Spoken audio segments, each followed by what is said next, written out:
By UN advisor Jeffrey Sachs, who's also the director of the Earth Institute, which looks at how to promote the mitigation. The Biden administration has been strongly critical of China's actions on human rights, but engaging on climate change. Do you see that as a strategy that can actually work?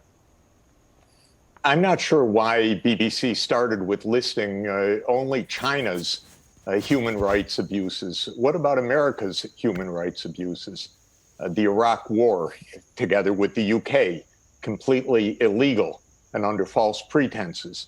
The war in Syria, the war in Libya, the continued sanctions against civilian populations in Venezuela and Iran, walking away from the Paris Climate Agreement for the last 4 years, unilateral trade actions that have been deemed illegal by WTO.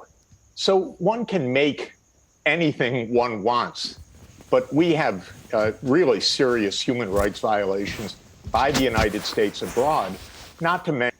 So I think that the whole premise of this story is a little bit odd. No, but sorry, I'm looking. We have to look. If I may, we have to look. I found the framing of it not what I expected. I thought we were going to talk about climate change, which we should, to address this issue. Well, hang on. Sorry, Jeffrey.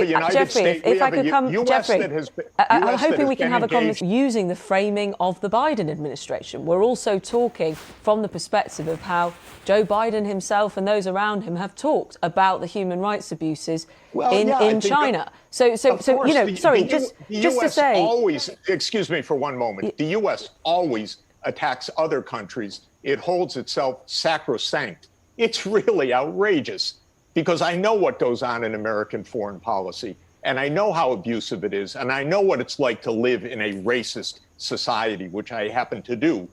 And so the framing of this issue is strange. That's what I'm saying. What, by your own?